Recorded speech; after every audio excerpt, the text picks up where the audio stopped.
கொசுவலை உற்பத்தி மற்றும் கனரக வாகனங்களுக்கு கூடு கட்டும் தொழிலுக்கு பெயர் போன கரூர் மாவட்டத்தில் பல்வேறு அடிப்படை வசதிகளின்றி மக்கள் தவித்து வருகின்றனர். அதை பற்றி விவரிக்கிறது இந்த செய்தி தொகுப்பு.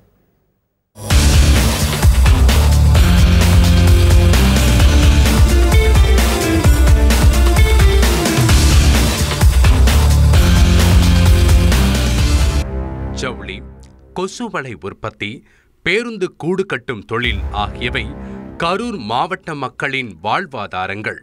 கரூர் மாவட்டத்தின் தலைநகர் என்றாலும் அங்குள்ள பேருந்து நிலையம் குறுகிய இடத்தில் இருப்பதால் பெரும் சிரமத்தை சந்திப்பதாக மக்கள் கூறுகின்றனர். அனைத்து வசதிகளுடன் கூடிய புதிய பேருந்து நிலையம் அமைக்கப்படவில்லை என்பது மக்களின் பிரதான குற்றச்சாட்டாக உள்ளது. பஸ் ஸ்டாண்டு ரொம்ப மோசமாக இருக்குது. பஸ் ஸ்டாண்ட் எடுத்துக்கிட்டோம்னா சாயங்காலம் 6 மணிக்கு மேலே எடுத்துக்கிட்டோம்னா நைட்டு 8 மணி 9 மணி வரலும் ரொம்ப டிராஃபிக் ஆகுது. அந்த பஸ் ஸ்டாண்டை ஒழுங்குபடுத்தி ஒரு விரிவுபடுத்தி கொடுத்தா அதே எங்களுக்கு மிகப்பெரிய இது. கரூர் பகுதி மக்களின் நீண்ட நாள் கோரிக்கையான அரசு மருத்துவக் கல்லூரி அமைக்கப்படவில்லை என்ற குற்றச்சாட்டும் முன்வைக்கப்படுகிறது. பசுபதிபாளையம் ரயில்வே கேட்டை கடந்து செல்ல புதிய குகை வழி பாதை திட்டம் செயல்படுத்தப்படவில்லை என்பதும் மக்களின் புகார். சாயப்பட்டறை பிரச்சினைக்கு நிரந்தர தீர்வு காணப்படாததால் சுற்றுச்சூழல் பாதிப்பு தொடர்வதாக அவர்கள் வேதனைப்படுகின்றனர். நோய் பரவாமல் தடுப்பதற்காக அதை சரி செய்ய என்றால் அது இன்று வரையும் செய்யப்படவில்லை. அனைத்து சாக்கடைகளும் தூர்வாரப்படவில்லை.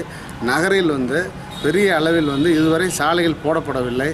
எல்லாமே குண்டும் குழியுமாக இருக்கிறது. கரூர் தொகுதியில் நிலவும் குடிநீர் பிரச்சனையை தீர்க்க எந்தவித நடவடிக்கையும் எடுக்கப்படவில்லை என்பதும் மக்களின் குற்றச்சாட்டாக உள்ளது. திட்டம் தொடங்கப்பட்டிருக்கிறது.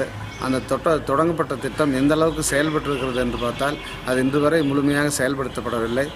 ஏறக்குறைய 3 வாரங்களுக்கு ஒரு முறை தான் தண்ணீர் வருகிறது. ஜவுளி தொழில், கொசுவலை உற்பத்தி தொழில்களுக்கு சிறப்பு திட்டங்கள், பேருந்து கூடு கட்டுதல், தொழிற்பூங்கா திட்டம் ஆகியவை தொழில் முனைவோர் தரப்பில் வைக்கப்பட்ட கோரிக்கைகள்.